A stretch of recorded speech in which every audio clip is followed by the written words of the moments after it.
नमस्कार। आज हम लोग कृष्णा सोबती द्वारा लिखित पाठ को पढ़ने वाले हैं। कृष्णा सोबती का यह लेख भारत पाकिस्तान के बंटवारे के ऊपर है।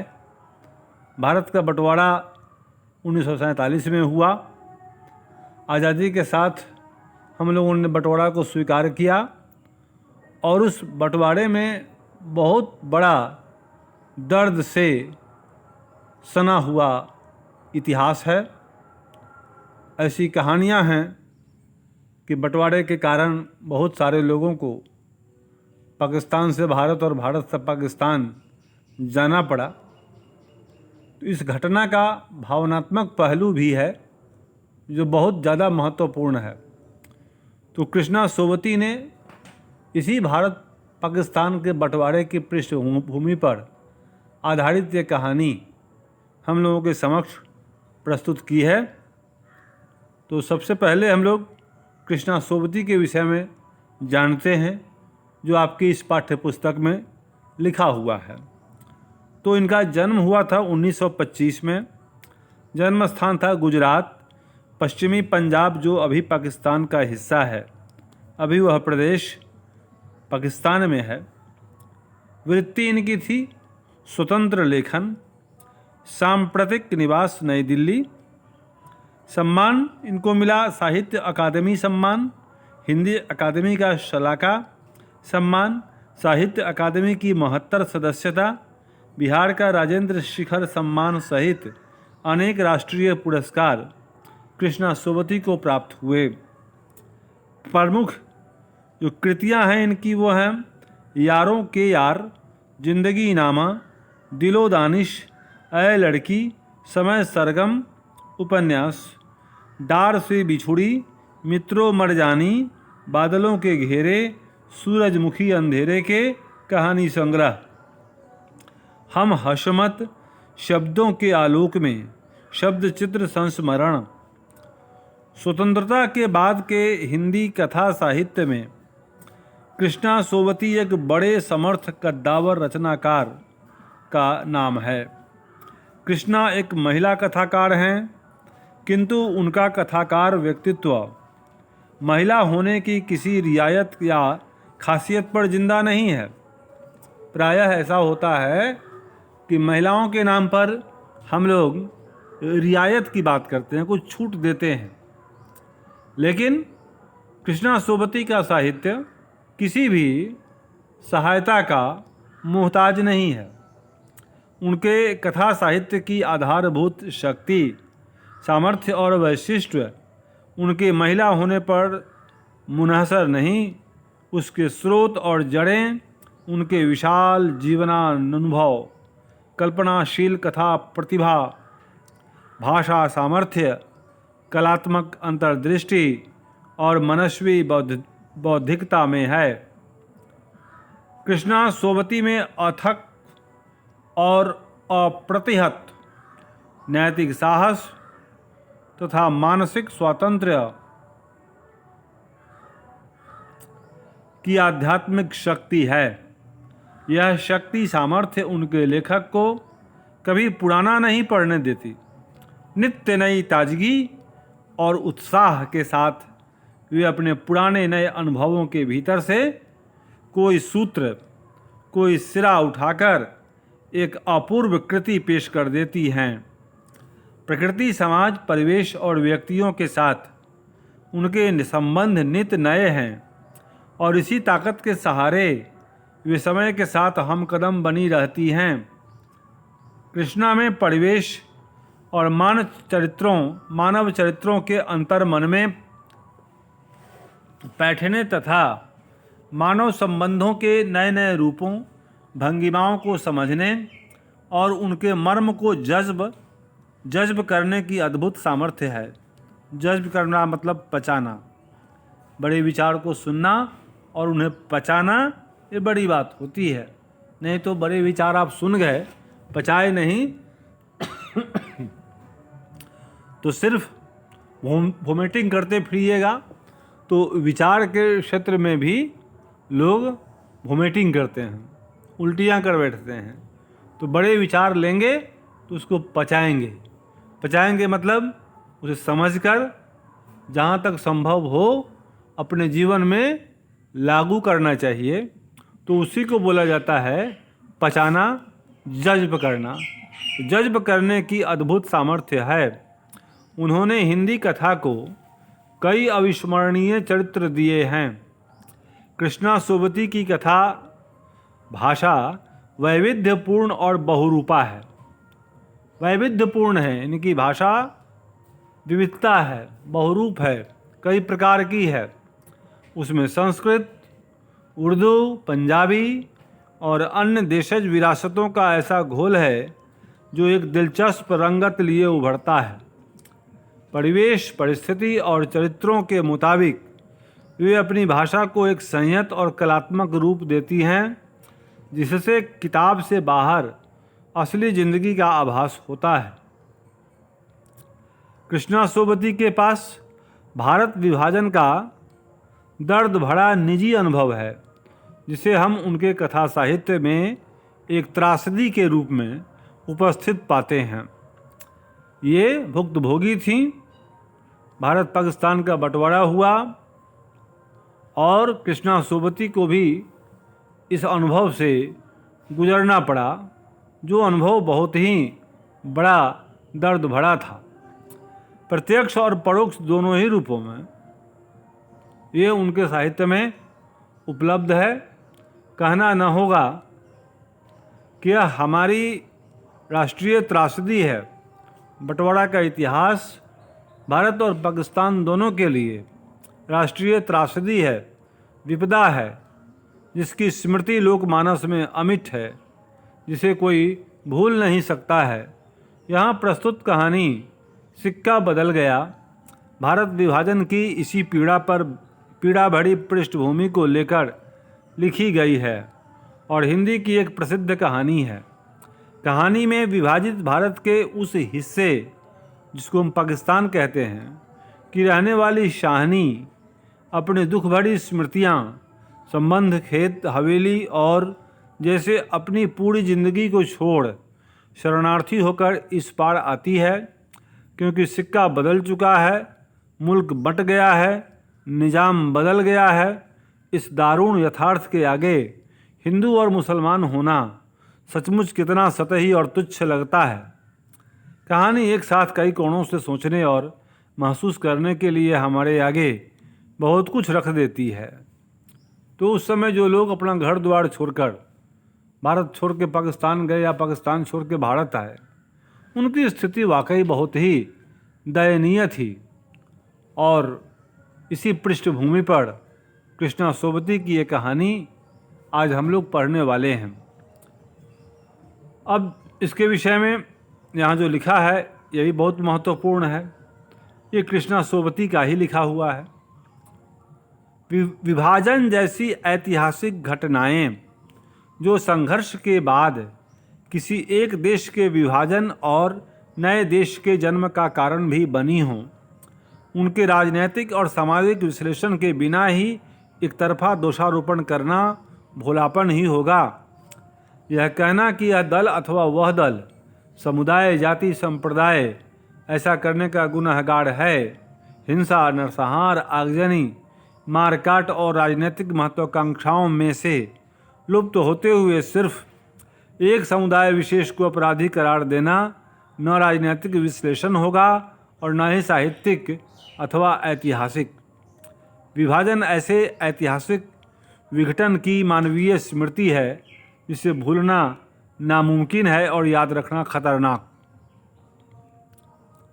लिखते हुए मेरे लेखक की मनः स्थिति किसी भी हालत में अंदर और बाहर दोनों को भरसक समेट कर लिखने की होती है। लेखक के रूप में मैं रचना पर अपना एक छत्र अधिकार नहीं मानती। लेखक जैसे चाहे उससे खेले, पात्रों के खेल को अपनी मनचाही दिशा में मोड़े, यह वीटो मैंने कभी इस्तेमाल नहीं की। लिखते वक्त लेखक का ध्यान अपनी ओर नहीं, पात्रों पर उभरते पाठ पर केंद्रित होता है।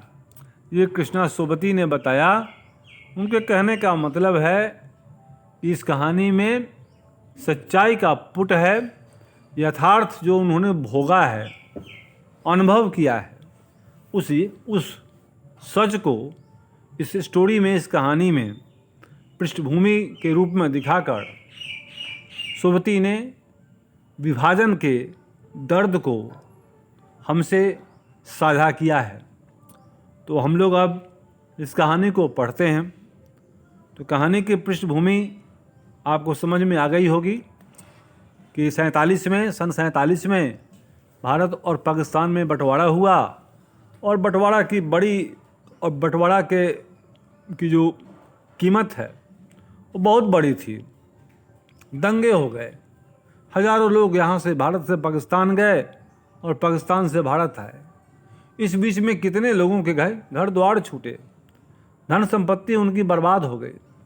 तो इन सब बातों को सहेज कर कृष्णा सोबती ने हमसे अपना ज्ञान, अनुभव, भोगा हुआ सच साझा किया है।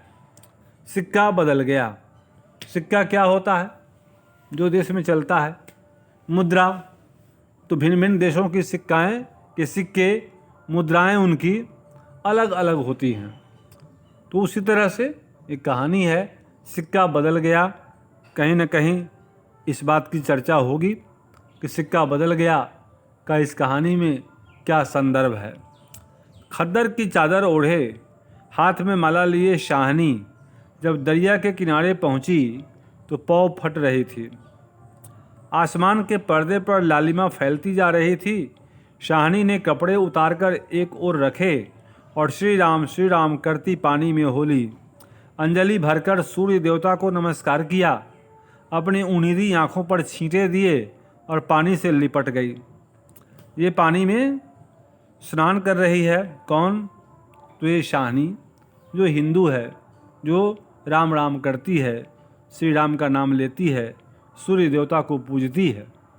तो ये कहानी की शुरुआत होती है शाहनी से, जो दरिया में स्नान करने गई है सुबह सुबह। चनाब का पानी आज भी पहले सा ही सर्द था। सर्द मतलब ठंडा। चनाब रिवर का नाम, नदी का नाम। लहरें लहरों को चूम रही थीं। दूर कश्मीर की पहाड़ियों से बर्फ़ पिघल रही थी। उछल उछल कर आते पानी के भंवरों से टकराकर कगारे गिर रहे थे, लेकिन दूर दूर तक बिछी रेत आज न जाने क्यों खामोश लगती थी। उछल उछल आते पानी के भंवरों से टकराकर जो किनारे पर की मिट्टी होती है वो गिर रही थी पानी में। वो कगार है। कगार माने कछाड़ मतलब किनारा। लेकिन दूर दूर तक बिछी रेत आज न जाने क्यों खामोश लगती थी। शाहनी ने कपड़े पहने, इधर उधर देखा, कहीं किसी की परछाई तक न थी, पर नीचे रेत में अगणित पाँवों के निशान थे। वह कुछ सहम सी उठी। उसने नीचे देखा, नीचे बहुत सारे पाँवों के निशान थे ज़मीन पर। वो सहम गई उन निशानों को देखकर। आज इस प्रभात की मीठी नीरवता में न जाने क्यों कुछ भयावना सा लग रहा है। वह पिछले 50 वर्षों से यहाँ नहाती आ रही है। कितना लंबा अरसा है। शाहनी सोचती है, एक दिन इसी दरिया के किनारे वह दुल्हन बनकर उतरी थी और आज शाहजी नहीं, उसका वह पढ़ा लिखा लड़का नहीं, आज वह अकेली है। शाहजी की लंबी चौड़ी हवेली में अकेली है। पर नहीं, यह क्या सोच रही है वह सवेरे सवेरे? अभी भी दुनियादारी से मन नहीं फिरा उसका। शाहनी ने लंबी सांस ली और श्री राम करती बाजरे के खेतों से होती घर की राह ली। कहीं कहीं लिपे पुते आंगनों से धुआं उठ रहा था। टन टन बैलों की घंटियां बज उठती हैं। बैलों के गले में जो घंटियां थीं वो बज रही थीं। आज का जो साहित्य लिखा जाएगा वो तो ट्रैक्टर का पोंपों रहेगा। ये बैलों की घंटियां तो अब बीते दिनों की बात हो रही है, लेकिन जिस समय ये कहानी लिखी गई उस समय बैलों की घंटियां महत्वपूर्ण थीं और ग्रामीण जीवन का अंग थी। फिर भी कुछ बंधा बंधा सा लग रहा है। आज कुछ सही नहीं लग रहा है। कुछ लग रहा है कि कुछ हटके है। जम्मी वाला कुआं भी आज नहीं चल रहा। ये शाह जी की ही असामियाँ हैं। शाहनी ने नज़र उठाई। यह मीलों फैले खेत अपने ही हैं। भरी भराई नई फसल को देखकर शाहनी किसी अपनत्व के मोह में भीग गई। यह सब शाह जी की बरकतें हैं। दूर दूर गांवों तक फैली हुई ज़मीनों में कुएं, सब अपने हैं। साल में 3 फसल। ज़मीन तो सोना उगलती है। उपजाऊ बहुत थी ज़मीन। शाहनी कुएं की ओर बढ़ी, आवाज़ दी, शेरे शेरे, हसैना हसैना। ये मतलब शाहनी एक अमीर महिला है। उसके पति शाहजी अमीर थे, तो इनको ज़मीन बहुत है, ज़मीनें हैं। तो ये कहानी एक संपन्न व्यक्ति की है जो अपना सब कुछ छोड़कर हिंदुस्तान आएगा। शेरा शाहनी का स्वर पहचानता है। जब शाहनी ने आवाज़ दी तो शेरा उनकी आवाज़ को पहचान गया। वह न पहचानेगा। अपनी माँ जैना के मरने के बाद वह शाहनी के पास ही पलकर बड़ा हुआ। अपने पास पड़ा गड़ासा शटाले के ढेर के नीचे सरका दिया। हाथ में हुक्का पकड़कर बोला, एहे सैना सैना। शाहनी की आवाज़ उसे कैसे हिला गई है। अभी तो वह सोच रहा था कि उस शाहनी की ऊंची हवेली की अंधेरी कोठरी में पड़ी सोने चांदी की संदूकचियाँ उठाकर कि तभी शेरे शेरे शेरा गुस्से में भर गया। किस पर निकाले अपना क्रोध। शाहनी पर चीख कर बोला, ए मर गई हूँ, ए रब्ब तैनू मौत रे। हसैना आटे वाली कनाली एक और रख। जल्दी जल्दी बाहर निकल आई। ए आई या क्यों छावेले तरपना या। ओ हसैना और ये शेरा, दोनों की बात हुई। शेरा ने जगाया उसको। हसैना ने आटे वाली कनाली जो थी बर्तन उसको अलग रखी और बाहर आई और पूछी, क्यों इतना सुबह सुबह सुबह हल्ला कर रहे हो, तड़प रहे हो। अब तक शाहनी नज़दीक पहुंच चुकी थी, लेकिन शाहनी वहां आ गई थी। शेरे की तेजी सुन चुकी थी। प्यार से बोली, हसैना यह वक्त लड़ने का है। वह पागल है तो तू ही जिगरा कर लिया कर। जिगरा, हसैना ने मान भरे स्वर में कहा। शाहनी, लड़का आखिर लड़का ही है। कभी शेरे से पूछा है कि मुंह अंधेरे ही क्यों गालियां बरसाई है इसने। शाहनी ने लाड़ से हसैना की पीठ पर हाथ फेरा। हंसकर बोली, पगली, मुझे तो लड़के से बहू प्यारी है। शेरे, वो उनकी अपनी बहू बेटा नहीं है, लेकिन अपना जैसा ही मानते हैं उसे। इसलिए यहाँ पर बेटा मतलब शेरा और बहू मतलब उसकी पत्नी, ये हसैना। ठीक है माँ। हाँ शेरनी, मालूम होता है रात को कुल्लू वाल के लोग आए हैं यहाँ। शाहनी ने गंभीर स्वर में कहा। कुल्लू के लोग यहाँ आए थे? शेरे ने जरा रुककर घबरा कर कहा, नहीं शाहनी। शेरे के उत्तर की अनसुनी कर शाहनी जरा चिंतित स्वर में बोली, जो कुछ भी हो रहा है अच्छा नहीं। शेरे, आज शाहजी होते तो शायद कुछ बीच बचाव करते, पर शाहनी कहते कहते रुक गई, क्योंकि शाहजी थे नहीं। आज क्या हो रहा है? शाहनी को लगा जैसे जी भर भर आ रहा है। शाहजी को बिछुड़े कई साल बीत गए, पर आज कुछ पिघल रहा है। शायद पिछली स्मृतियाँ। आंसुओं को रोकने के प्रयत्न में उसने हसैना की ओर देखा और हल्के से हंस पड़ी। और शेरा सोच ही रहा है, क्या कह रही है शाहनी आज शाहजी क्या, कोई भी कुछ नहीं कर सकता। आज जो यहाँ हिंदू मुस्लिम में मतभेद है, जो इस देश को छोड़कर उस देश में जाने की बात हो रही है, या वो अपने पति शाहजी को याद कर रही है शाहनी, और वहाँ बोलना चाहिए लेकिन बोल नहीं पाई। यह होकर रहेगा क्यों ना हो। हमारे ही भाई बंदों से सूद ले लेकर शाहजी सोने की बोरियां तोला करते थे। प्रतिहिंसा की आग शेरे की आंखों में उतर आई। गड़ासे की याद हो आई। शाहनी की ओर देखा। नहीं, शेरा इन पिछले दिनों में 30-40 कत्ल कर चुका है, पर वह ऐसा नीच नहीं। सामने बैठी शाहनी नहीं, शाहनी के हाथ उसकी आंखों में तैर गए। शाहनी के हाथ उसकी आंखों में तैर गए। वह सर्दियों की रातें, कभी कभी शाह जी की डांट खाकर वह हवेली में पड़ा रहता था, और फिर लालटेन की रोशनी में वह देखता है शाहनी के ममता भरे हाथ दूध का कटोरा थामे हुए। शेरे शेरे उठ पी ले। शेरे ने शाहनी की झुर्रियाँ पड़े मुंह की ओर देखा तो शाहनी धीरे धीरे मुस्कुरा रही थी। शेरा विचलित हो गया। आखिर शाहनी ने क्या बिगाड़ा है हमारा? शाह जी की बात शाह जी के साथ गई। वह शाहनी को ज़रूर बचाएगा, लेकिन कल रात वाला मशवरा वह कैसे मान गया था? फिरोज की बात, सब कुछ ठीक हो जाएगा, सामान बांट लिया जाएगा। शाहनी चलो, तुम्हें घर तक छोड़ आऊँ। अब ये देखिए, वहाँ जो मुस्लिमों का जो महकमा है वो आक्रमण करने वाला है हिंदुओं पर।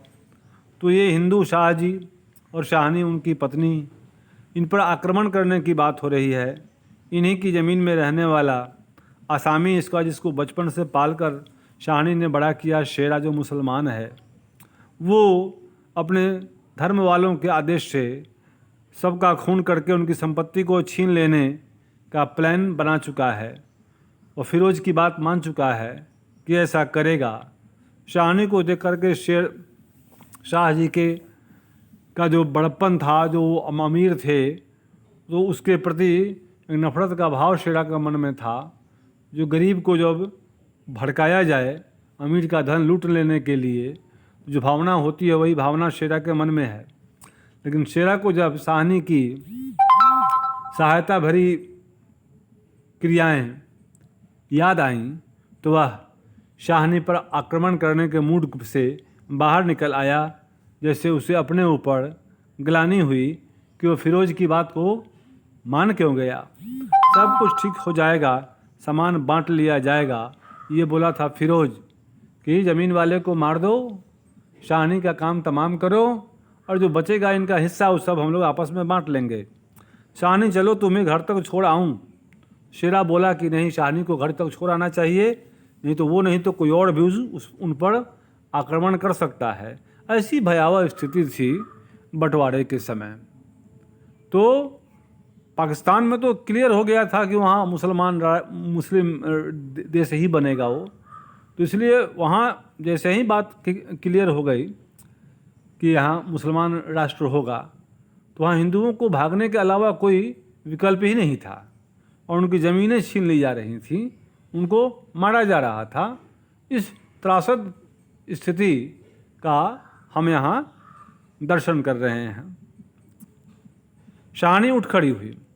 किसी गहरी सोच में चलती हुई शाहनी के पीछे पीछे मजबूत कदम उठाता शेरा चल रहा है। शंकित सा इधर उधर देखता जा रहा है कि कहीं कोई आ नहीं जाए, आक्रमण नहीं कर दे शाहनी पर, क्योंकि शाहनी हिंदू है।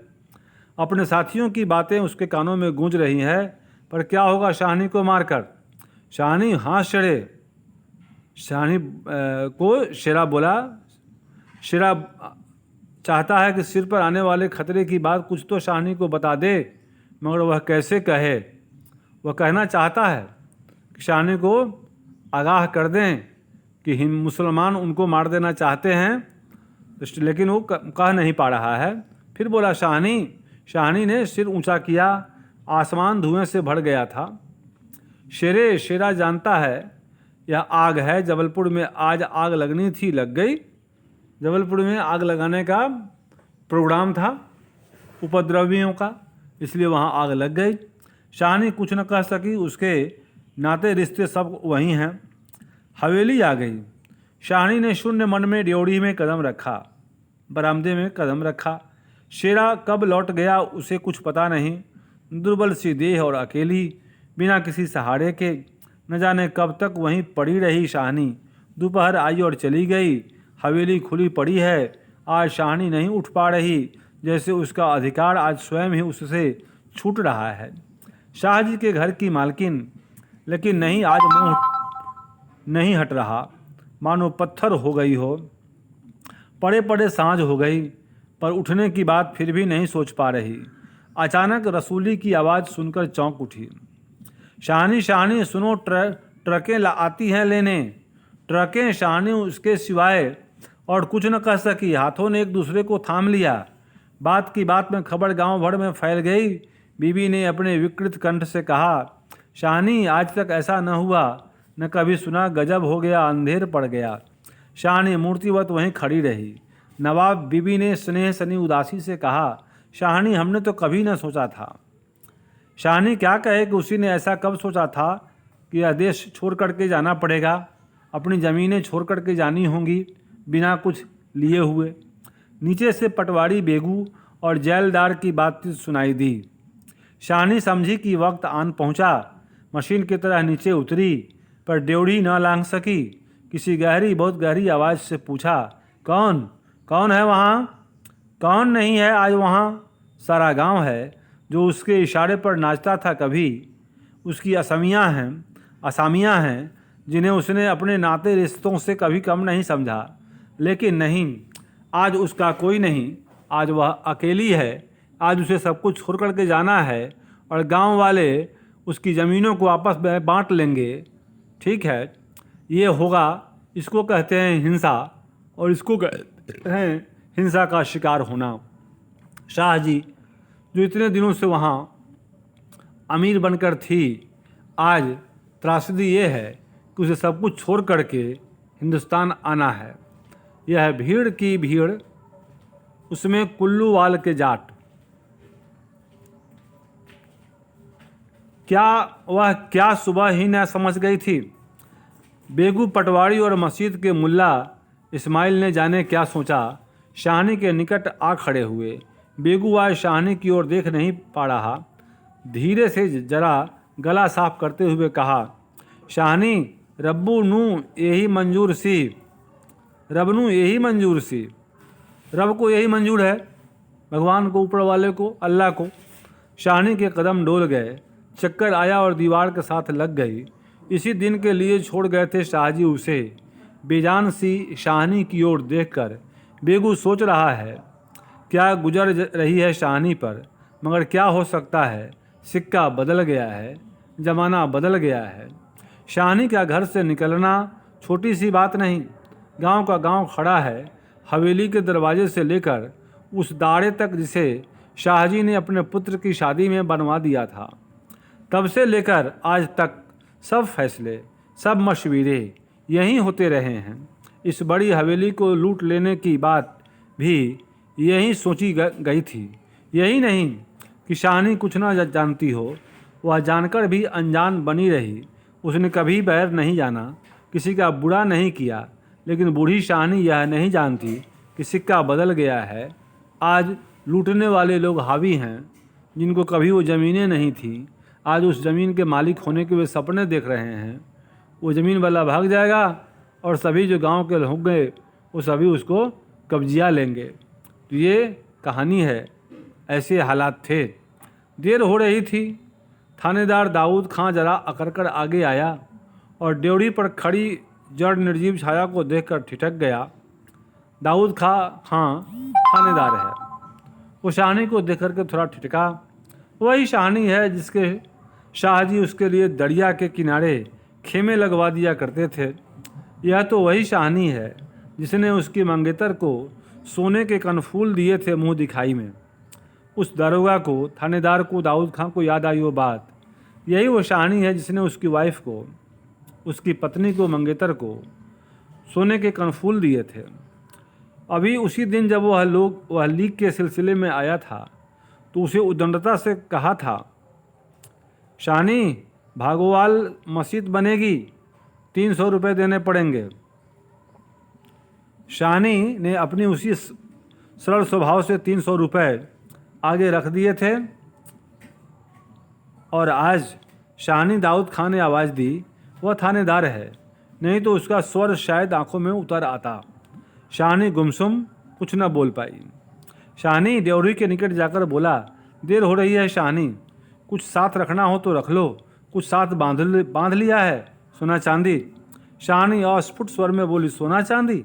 जरा ठहरकर सादगी से कहा, सोना चांदी बच्चा, वह सब तुम लोगों के लिए है। मेरा सोना तो एक एक ज़मीन में बिछा है। दाऊद खां लज्जित सा हो गया। शाहनी तुम अकेली हो, अपने पास कुछ होना ज़रूरी है, कुछ नकदी ही रख लो, वक्त का कुछ पता नहीं। वक्त। शाहनी अपनी गीली आंखों से हंस पड़ी। दाऊद खां, इससे अच्छा वक्त देखने के लिए क्या मैं जिंदा रहूंगी? किसी गहरी वेदना और तिरस्कार से कह दिया शाहनी ने। दाऊद खां निरुत्तर है, साहस कर बोला, शाहनी कुछ नकदी जरूरी है। नहीं बच्चा, मुझे इस घर से शाहनी का गला रूंध गया, नकदी प्यारी नहीं, यहाँ की नकदी यहीं रहेगी। शेर आन खड़ा हुआ पास। शेरा। कुछ खड़े खड़े उसने दाऊद खां को शाहनी के पास देखा तो शक गुजरा कि हो ना हो कुछ मार रहा है शाहनी से। खां साहिब, देर हो रही है। शाहनी चौंक पड़ी। देर? मेरे घर में मुझे देर? मेरे ही घर में मुझे देर हो रही है? शाहनी बोल रही है क्योंकि शाहनी को जाना है और उससे कहा गया कि देर हो रही है, तो उसी के घर में उसको कहा जा रहा है कि देर हो रही है, क्योंकि आज उससे अपना घर छोड़ कर के जाना है सदा सदा के लिए। आंसुओं की भंवर में न जाने कहाँ से विद्रोह उमड़ पड़ा। मैं पुरखे के इस बड़े घर की रानी, और यह मेरे ही अन्न पर पले हुए। नहीं, यह सब कुछ नहीं। ठीक है, देर हो रही है। शाहनी के जैसे कानों में यही गूंज रहा है, देर हो रही है, पर नहीं। शाहनी रो रो कर नहीं, शान से निकलेगी इस पुरखों के घर से, मान से लांघेगी यह देहरी जिस पर एक दिन वह रानी बनकर आ खड़ी हुई थी। अपने लड़खड़ाते कदमों को संभाल कर शाहनी ने दुपट्टे से आंखें पोंछीं और ड्योढ़ी से बाहर हो गई। बड़ी बूढ़ियाँ रो पड़ी। उनके सुख दुख की साथिन आज इस घर से निकल पड़ी है। किसकी तुलना हो सकती थी इसके साथ? खुदा ने सब कुछ दिया था, मगर दिन बदले, वक्त बदले। शाहनी ने दुपट्टे से सिर ढांपकर अपनी धुंधली आंखों में से हवेली को अंतिम बार देखा। शाहजी के मरने के बाद भी जिस कुल की अमानत को उसने सहेज कर रखा, आज वह उसे धोखा दे गई। शाहनी ने दोनों हाथ जोड़ लिए। यही अंतिम दर्शन था, यही अंतिम प्रणाम था। शाहनी की आंखें फिर कभी इस ऊंची हवेली को न देख पाएंगी। प्यार ने जोर मारा, सोचा एक बार फिर घूम फिर कर पूरा घर क्यों न देख आई मैं। जी छोटा हो रहा है, पर जिनके सामने हमेशा बड़ी बनी रही,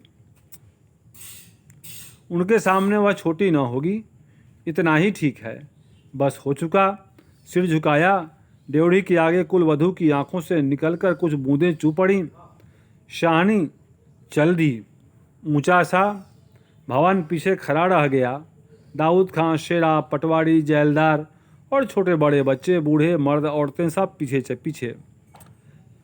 ट्रकें अब तक भर चुकी थीं। शाहनी अपने को खींच रही थी। गांव वालों के गलों से जैसे धुआं उठ रहा है, गलों में जैसे धुआं उठ रहा है।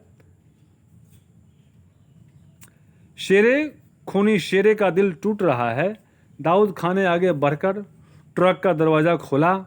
शाहनी बढ़ी। इस्माइल ने आगे बढ़कर भारी आवाज़ से कहा, शाहनी कुछ का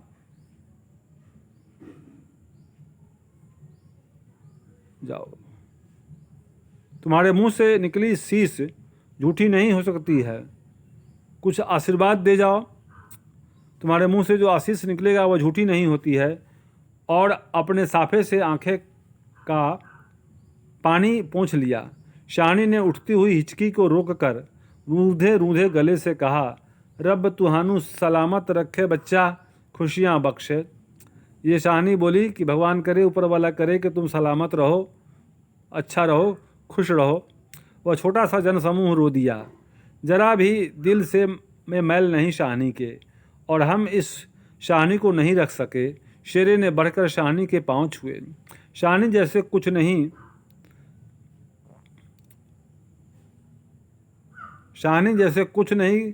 कर सका, राज भी पलट गया। शाहनी ने कांपते हुए हाथ शेरे के सिर पर रखा और रुक रुक कर कहा, तैनू भाग जागण चन्ना, ओ चांद तेरे भाग जागे। दाऊद खां ने हाथ का संकेत किया। कुछ बड़ी बूढ़ियाँ शाहनी के गले लगी और ट्रक चल पड़ी। अन्न जल उठ गया। वह हवेली, नई बैठक, ऊंचा चौबाड़ा, बड़ा पसाड़, एक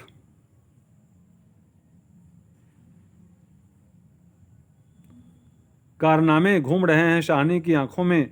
कुछ पता नहीं ट्रक चल पड़ी है या वह स्वयं चल रही है। आंखें बरस रही हैं। दाऊद खां विचलित होकर देख रहा है, इस बूढ़ी शाहनी को कहाँ जाएगी अब वह। ये रहा। शाहनी मन में मैल न लाना। जाते समय दाऊद खां शाहनी को बोली, वो जिस गाड़ी पर सवार हो गई चलने के लिए हिंदुस्तान, उस पर सवार होते समय दाऊद खां ने उसको बोला, शाहनी मन में मैल ना लाना, कुछ कर सकते तो उठा न रखते आपके लिए। वक्त ही ऐसा है, राज पलट गया है। सिक्का क्या बदलेगा, वह तो मैं वहीं छोड़ आई। सिक्का क्या बदलेगा, सिक्का तो वहीं छोड़ आई। सब कुछ मैंने छोड़ दिया यहीं पर हवेली में। और शाह जी की शाहनी की आंखें और भी गीली हो गईं। आसपास के हरे हरे खेतों से घिरे गांवों में रात खून बरसा रही थी। मतलब दंगे होने वाले थे या हो रहे थे। शायद राज पलटा भी खा रहा था और सिक्का बदल रहा था। ये त्रासदी है। शाहनी अपना सब कुछ घर द्वार उसी पाकिस्तान में छोड़ आई जहाँ उनका जीवन बीता था, जहाँ उनका अपना सब कुछ था। तो ये त्रासदी हुई। बंटवारा के समय हमारे देश में बहुत सारे लोग इसके शिकार हुए और शाहनी वैसे ही पात्रों में एक है। कृष्णा सोबती ने ये कहानी हम लोगों को बंटवारे की त्रासदी का अनुभव करवाने के लिए लिखा है। तो हम लोग इस कहानी को पढ़ें। उम्मीद करता हूँ कि आपको पसंद आया होगा। इसके लिए धन्यवाद।